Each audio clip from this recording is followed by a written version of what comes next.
Hi guys, I welcome you all to Inside This Beauty channel. I'm Vashali and today I'm here with part 5 of CDSE Current Affairs series that we are doing. Firstly, a big shout out to all of you because you helped us in achieving 100k subscribers on YouTube. And after this big achievement, this is my first video on the channel. So I really thank you all for always motivating us, for always supporting us so that we can bring out the best content to you, so that we can always support you in your studies, in your preparation, and making sure that you follow the right strategy with smart work. As you guys know that we believe in smart work, and this is why this channel has been growing, because you all have been quite supportive of this theme that we have come up, right? So thank you and I hope आप सब लोगों ने होली अच्छे से enjoy की होगी. I hope this festival has given you enough जोश कि अब हमें अपने मेन एम पे फोकस करना है, दैट इज़ पढ़ाई. ठीक है, फेस्टिवल वगैरह सब खत्म हो गए हैं, फ्रेंड्स के साथ, नेबर्स के साथ, सबके साथ आपने एंजॉय कर लिया है. Now we should focus just on the studies. बस 20 दिन बचे हैं एंड अब हमारा एम होना चाहिए that we revise as much as possible, do as many previous year papers if you have previous year questions पे ध्यान दो. उसके बाद टेस्ट सीरीज लगाओ because these things will improve your score now. जितना पढ़ना था everything is done now. अब रिविजन का टाइम है, प्लीज फोकस ऑन इट. ठीक है, ऑल्सो जो पिछले आपकी सीरीज में जितने भी पार्ट्स हैं उन्हें अच्छे से कवर कर लेना, दोबारा रिवाइज कर लेना, because if you don't revise याद नहीं रहेंगे एग्जाम तक. ओके, चलो अब क्वेश्चन स्टार्ट करते हैं. Right, as you know I don't like wasting your time. So first question is, under Sagar mission, India's Navy offshore patrol vessel INS Savitri arrived Chattogram harbor, which is a harbor in which country? ठीक है, ये question है. तो आपको पता होगा सागर mission जो है बहुत फेमस चल रहा है. ठीक है, पिछले 2 साल से it has been quite a lot there because of covid. ठीक है, कोविड के टाइम पे हम लोग काफ़ी हेल्प कर रहे हैं अपने नेबरिंग कंट्रीज़ की. सागर की फुल फॉर्म मैं पहले ही बता चुकी हूँ, so you have to write down in the comment section what is the full form of SAGAR. Okay, so अब ये सबसे ज़्यादा इंपॉर्टेंट इसमें क्या है, INS सावित्री. ठीक है, INS सावित्री गई है. This can be a question that can be asked कि सागर मिशन में जो हमारी कंट्री की वेसल है it had been to Bangladesh, तो कौन सा INS था. ठीक है, so INS Savitri is going to be the answer. और ये हार्बर कहाँ पर है, it is in Bangladesh. Coming to the next question, that is Lake Tanyanga had been in news. और ये कौन सी कंट्री जो है वो शेयर करती है इस पर्टिकुलर लेक को. So if I talk about the lake वाले questions come up a lot in geography and are usually related to the ones जो अभी न्यूज़ में चल रहे होते हैं. ठीक है, so there had been some over flooding in this particular lake, that is why it had been in news. तो इसके कितने कंट्रीज जो हैं वो शेयर करते हैं इस लेक के साथ border. So answer for the same will B 4. Okay, कौन कौन से हैं, DRC that is democratic Republic of Congo. ठीक है, सेकेंड जो है that is Tanzania, third one is Zambia and the fourth one is Burundi. ठीक है, ये कंट्रीज हैं जो इन्हें लाइन करती है इस पर्टिकुलर लेक को. फाइन, अब इसकी जो बात करते हैं, इस लेक से एक मेजर रिवर निकलती है जिसका नाम है लुकुगा रिवर. ठीक है, इस लेक से ये रिवर निकलती है और ये एक मेजर सोर्स है कौन से रिवर सिस्टम का, कॉन्गो रिवर सिस्टम का. ठीक है, तो ये जो है जाके कॉन्गो रिवर में मिल जाती है. Okay, and if I talk about this particular lake, ये वर्ल्ड की लॉन्गेस्ट फ्रेश वाटर लेक है. ठीक है, अब देखो there lot of things when it comes to longest highest, इसके काफ़ी जो आंसर्स हैं, मतलब when we check it out on web क्या होता है, we see 2-3 answers coming up longest में, लार्जेस्ट में. ठीक है, so what we basically follow is what is provided to us in one of the atlas, that is oriental. ठीक है, we follow because वो UPSC जो है उसके मतलब क्लोजेस्ट जो आंसर्स होते हैं that is in that particular atlas. ठीक है, so Wikipedia you search out, you will of course find various answers. So make sure that you follow the right sources once you are preparing for UPSC exams. Follow NCRTs and follow particular atlases. Don't always search things on Wikipedia because answers कई बार गलत हो जाते हैं as per UPSC exam. Okay. Moving on to the next question, that is doing business report. ये एक flagship publication है कौन से institution की. अब why it has been in news because ये जो institution है उसने इस report को discontinue कर दिया है. ठीक है, this will no longer be published by them. So the answer for the same is B, World Bank. Moving on to the next one, that is Indian Navy ने undertake किया है a joint exercise with which country, जो कि अभी Gulf of Aden, that is near Yemen, वो हुआ है. ठीक है, सो Gulf of Aden कहाँ है? It's near Yemen. और कौन सी कंट्री के साथ हमने जॉइंट एक्सरसाइज करी है? We have done this exercise with Germany. So the answer for the same is Germany. और जो इंडियन नेवी की मतलब जो फ्रिगेट है which was a part of it, वो कौन सी है? त्रिकंड. ठीक है, त्रिकंड ने इसमें पार्ट लिया है. So the question that are usually asked is based upon usually INS या कौन सा मतलब एडिशन रहा है, ठीक है, या फिर कौन से गल्फ में रहा है. These are the type of questions that usually come up. और या फिर कौन सी कंट्री इन्वॉल्व है. ठीक है, उसके बाद दे कैन ऑल्सो आस्क कि आर्मी की थी, नेवी की थी, एयरफोर्स की थी. These are the kind of questions they usually ask regarding exercise. And exercise का क्वेश्चन आना ही आना होता है एग्जाम में. ठीक है, सो इनको अच्छे से करना. Moving on to the next one, this is highly important. इसे स्टार मार्क कर लो. Why? Because geography जो है उसमें I already told you questions are very much current related. तो अब ध्यान से देखना, जो सिलेबस उन्होंने मार्क आउट किया हुआ है उसमें हाईली स्पेसिफिक वर्ड्स में लिखा हुआ है करंट बेस्ड. ठीक है, जो भी नेशनल इंटरनेशनल न्यूज़ चल रही है उस पर बेस्ड आता है. सो अभी रिसेंटली क्या हुआ है, एक स्टडी आई है जिसके अकॉर्डिंग फ्लैश ड्रॉट्स का डिस्कशन किया गया है और फाइंड आउट किया गया कि इंडिया में जो इवेंट्स रहे हैं 1980 से 2015 के अंदर, ठीक है, in between these years flash drought India में कौन से सीजन में मेजरली आते हैं. और इसका जो आंसर है that is going to be something जो आप सब लोग मार्क 100% नहीं करके आओगे. बिकॉज यू विल थिंक अरे मॉनसून है, सो ऑफकोर्स मॉनसून में ड्रॉट कैसे हो सकता है, right? That is all you going to think about. So actually जो फ्लैश ड्रॉट है वो नाम ही उसका ऐसा है कि it comes instantaneously. Okay, and इसका answer is also monsoon. Okay, अब सबसे पहले हम बात कर लेते हैं कि फ्लैश ड्रॉट होते क्या है. ठीक है, ये क्या होते हैं? कभी भी कोई रैपिड अगर ऑनसेट होता है किसी भी ड्रॉट का तो उसको हम फ्लैश ड्रॉट बोलते हैं. And if you talk about this drought, it is accompanied by what all? Firstly of course precipitation कम हो जाएगा. Precipitation means rainfall. Okay, so normal से कम हो जाएगी वो, राइट? सेकेंड चीज, टेम्परेचर, विंड, इन सब पे इफेक्ट आएगा. सो टेम्परेचर बहुत ज़्यादा हो जाएगा एकदम से. ठीक है, विंड की जो स्पीड है वो बहुत ज़्यादा हो जाएगी जिसकी वजह से cracks also develop, right? Radiation एकदम से बढ़ जाएगी. These things happen. उसके साथ साथ जो लोकल क्लाइमेट है उस पर एकदम से इफेक्ट आता है. ठीक है, बिकॉज इफ़ वी थिंक कि अच्छा अभी तो मानसून है, so we have to grow these particular crops, so they are highly effected. And इन सालों में देखा गया 1980 से 2015 तक कि 10 to 15% जो राइस एंड मेज लगाई गई थी, ठीक है, वो अफेक्ट की गई हैं by the flash droughts. Okay, अब अगर बात करें, ये जो डेवलप होता है ड्यूरिंग मॉनसून होता है specially in certain areas, that is central India में. Okay, north west and north eastern region जो है हमारी कंट्री के, यहाँ पे ये मेजरली डेवलप होता है. कौन से टाइम में? देखो, it's monsoon, so May to सितंबर के बीच में डेवलप हुआ है फ्रॉम 1980 टू 2015. और ये जो स्टडी है it's not only about our own country, it is about whole world wide thing. Okay, और जो फ्लैश ड्रॉट्स फाइंड आउट किए गए हैं ये प्राइमरी अगर देखा जाए प्राइमरीली कहाँ पर हैं? पहली बात ट्रॉपिक्स में और सब ट्रॉपिक्स में. ठीक है, यहीं पे फाइंड आउट किए गए हैं. और जो मेजरली अफेक्टेड एरियाज हैं that is Brazil, okay, the Sahel, उसके बाद ग्रेट रिफ्ट वैली भी थी. ठीक है, great rift valley and India. Okay, so ये मेजरली अफेक्टेड हैं by flash droughts. So please याद रखना, ऐसी जो स्टडीज़ हैं they are very very important. Okay, they can ask you these questions. Now, before moving ahead, I wish to tell you one thing. So, this is one of the student with which we recently had conversation because she wanted to prepare for AFSB, and she just talked about that she was asking certain question and we were answering.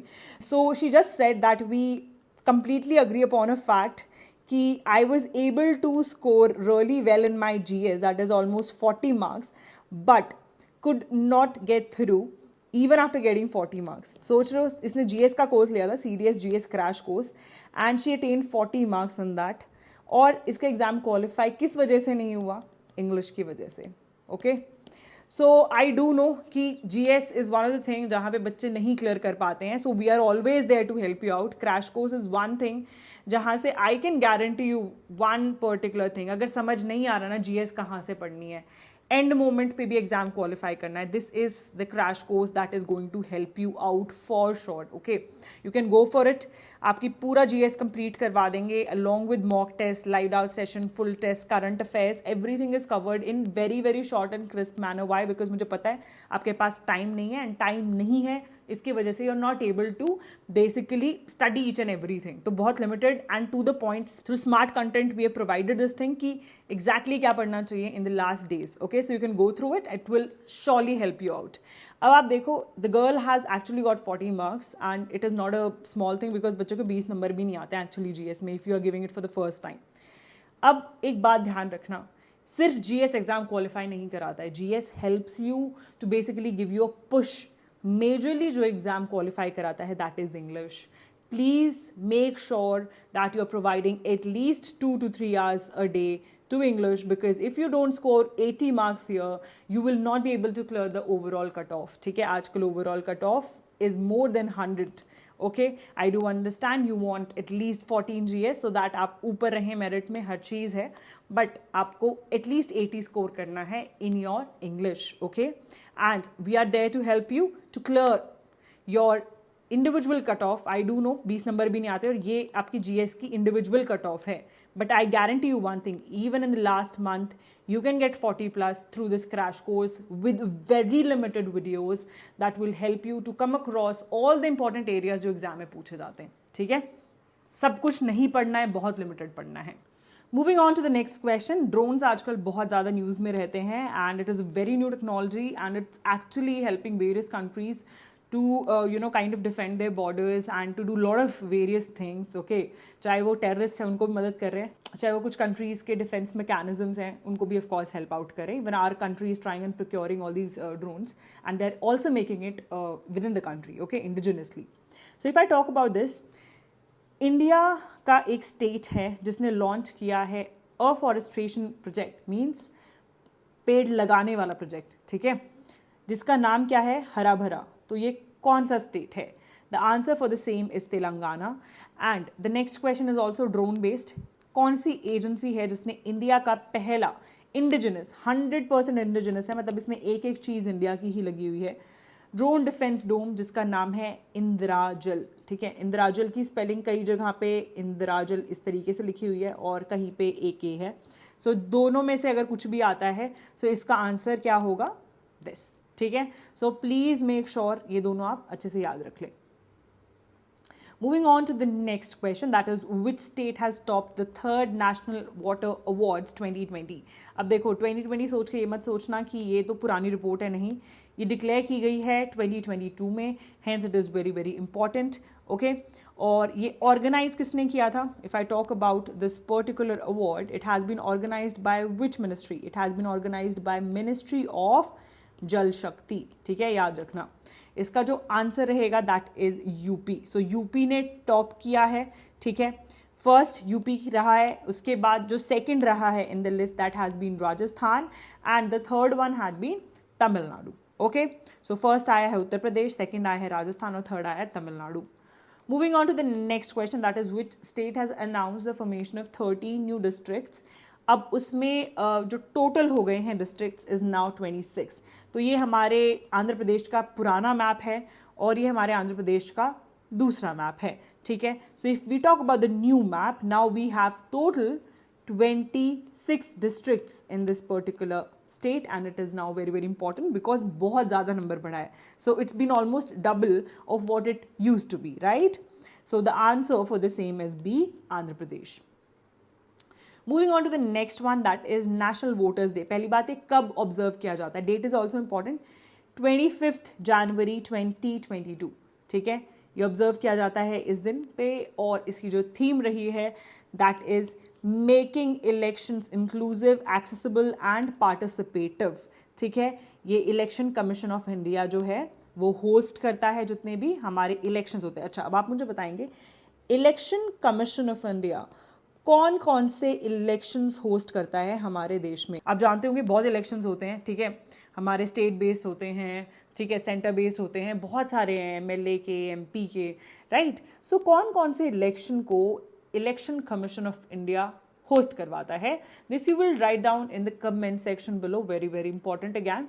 And moving on to the next question that I wish to ask from all of you is that अभी recently कुछ states में election चल रहे थे, right, few states had election. कौन कौन से states में इलेक्शन हुए हैं अभी 2022 में।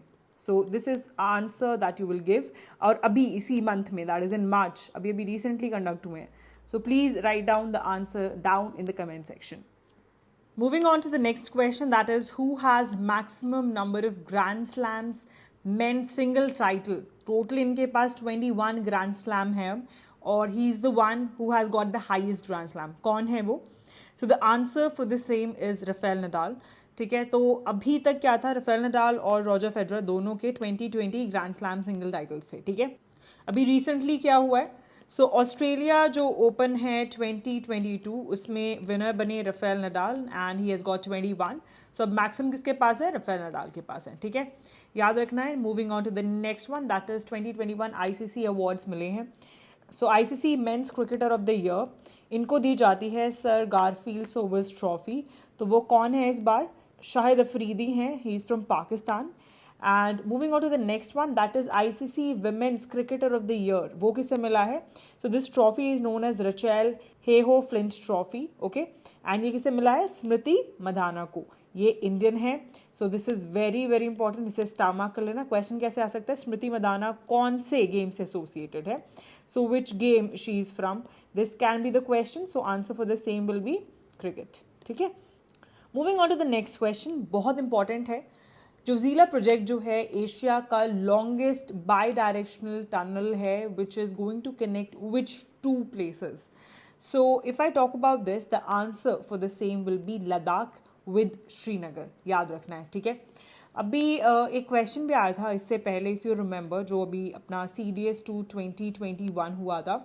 In that there was a question regarding some other thing, okay, but question was on the similar lines, fine. And if I talk about the passes, वो वाले question काफ़ी ज़्यादा आते हैं। जैसे अभी अगर बात करें, there was a project हिमांक, ठीक है, उसके थ्रू क्या हुआ है, बॉर्डर रोड ऑर्गेनाइजेशन ने लद्दाख रीजन जो है जम्मू कश्मीर का, वहाँ पे क्या बनाए हैं, रोड्स बिल्डअप किए हैं, ठीक है, various passes are there. So if I talk about Umlingla pass, ठीक है, ये जो है 19,300 फीट पे है, और अब ये क्या हो गया, it has become the highest motorable road, ठीक है। इससे पहले कौन सा था, इससे पहले हाईएस्ट मोटरेबल कौन सा था, it was Khardungla pass, okay, but now it has been taken over by Umlingla pass, याद रखना, ठीक है। अच्छा, उमलिंगला पास जो है ये कौन से दो प्लेसेस के बीच में है, ये आप मुझे कमेंट सेक्शन में नीचे बताएंगे, ठीक है। Moving on to the next question, which country recently launch formal free trade agreement negotiations with India. So अभी रिसेंटली क्या हुआ है कि यूनाइटेड किंगडम और इंडिया जो है उन्होंने लॉन्च किया है negotiation for free trade agreement, ठीक है। इसका जो सेकेंड राउंड होने वाला है वो अभी कंडक्ट हो रहा है already, that is in March, okay. So March में हो रहा है, अब अप्रैल में इंटरिम होगा, मतलब जो बीच वाला है, ठीक है। सो जो इंटरिम आपके अग्रीमेंट के नेगोशिएशंस होंगे that will be in April, और जो फाइनल होंगे that will be by the end of this year. So ये स्टार्ट हो गया है, and there are very good chances कि by the end of year this free trade agreement will be taken care of, and जितनी भी negotiations हैं वो सब कंप्लीट हो जाएंगी। So how is it going to help? So basically it is going to double the trade between India and UK, ठीक है, और इसका एम है कि ये डबल कर दे इस ट्रेड को by 2030, okay. Moving on to the next question, that is India state of forest report 2021, जो कि अभी 2022 में लॉन्च की गई है। इसके अकॉर्डिंग कौन सा ऐसा स्टेट है जिसने maximum forest cover increase observe किया है इन पास्ट 2 years। सबसे पहली बात है कि ये जो है उसे पब्लिश कौन करता है। So it is a survey that is done by ministry of environment, forest and climate change. Very very important, please याद रखना कौन सी मिनिस्ट्री है, ठीक है। Then coming to the answer for the same, so इसका जो आंसर है दैट इज आंध्र प्रदेश, ठीक है। आंध्र प्रदेश जो है that is on first, and इसमें 647 स्क्वायर किलोमीटर्स का इंक्रीज देखा गया है इन पास्ट 2 years, ठीक है। सेकेंड पे कौन है? सेकेंड पे है Tamil Nadu, that is 632 square kilometres. Third number पे देखेंगे तो that is Orissa, okay. Fourth is Karnataka, and the fifth one is Jharkhand, okay. Orissa में देखा गया है 537 स्क्वायर किलोमीटर्स, कर्नाटका में देखा गया है 155, और झारखंड में देखा गया है 110 स्क्वायर किलोमीटर्स का राइज, ठीक है। याद रखने हैं ये। अब इसका क्वेश्चन कैसे आ सकता है? इसका क्वेश्चन आ जाएगा कि अरेंज द फॉलोइंग, ओके। सो ऐसे दे देंगे ए बी सी डी, और अकॉर्डिंग टू इंक्रीजिंग या डिक्रीजिंग वो डाल देंगे। सो इंक्रीजिंग के अकॉर्डिंग बताओ कि किस में मतलब सबसे ज़्यादा देखा गया है, डिक्रीजिंग के अकॉर्डिंग किस में सबसे ज़्यादा देखा गया है या कम देखा गया है। सो उसके अकॉर्डिंग आपको अरेंजमेंट करना पड़ेगा, okay. So first second third fourth इस तरीके से याद रखना। अब मुझे आप बताएंगे लीस्ट किस में ऑब्जर्व किया गया है। This you will write down in the comment section, okay. Moving on to the next and the last question of this particular part. Which state has become the first state in the country जो smoke free state बना है under Ujjwala योजना? अब देखो, उज्ज्वला योजना पहले भी बता चुकी हूँ। What is it related to? LPG के रिगार्डिंग था, राइट।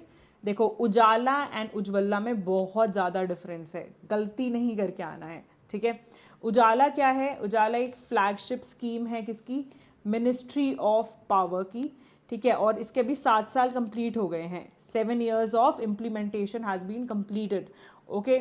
और इसका जो मेन काम था दैट वाज कि ज़ीरो सब्सिडी दी जाए, ताकि जो लाइटनिंग प्रोग्राम है उसको लॉन्च किया जा सके हमारे कंट्री में, और इसके अकॉर्डिंग दिए जाते हैं एलईडी बल्ब, ठीक है। सो याद रखना है, उजाला जो है वो एलईडी बल्ब के रिगार्डिंग है, और जो उज्ज्वला है that is regarding LPG, okay. Gas cylinders provide करना to all the BPL families, so that they are able to use the proper method and techniques, and they are no more burning those लकड़ियाँ वगैरह जो use करते हैं खाना बनाने में, जिसकी वजह से women suffer a lot, ऊपर से कार्बन डाइऑक्साइड इंक्रीज हो रही है, बहुत सारी चीज़ें। सो उस चीज़ के लिए जो एलपीजी है उसको क्या किया जा रहा है? प्रमोट किया जा रहा है। सो इसका आंसर क्या है? The answer for this same is D, Himachal Pradesh. वो फर्स्ट स्टेट बना है कंट्री में जो स्मोक फ्री है अंडर उज्ज्वला योजना। और ये कब रिलीज किया गया है? This has been release in January 2022। So very very important. Jan Feb के तो बहुत ज़रूरी हैं, नवंबर दिसंबर जैन फेब, ये 4 months बहुत अच्छे से कर लेना। Current affairs, these are the most important ones, okay. So with this, I end this series. Please make sure that you revise all the series very nicely. Also share it with your friends so that they can also get a help out of it, because you will see, of course, इसमें से questions आएंगे. Also, if you are looking out for the PDF of the current affairs, you can download Insight SSB app for the same. You will find the monthly PDF, and you can just join the course and make sure that you don't miss out anything when it comes to the monthly current affairs, okay?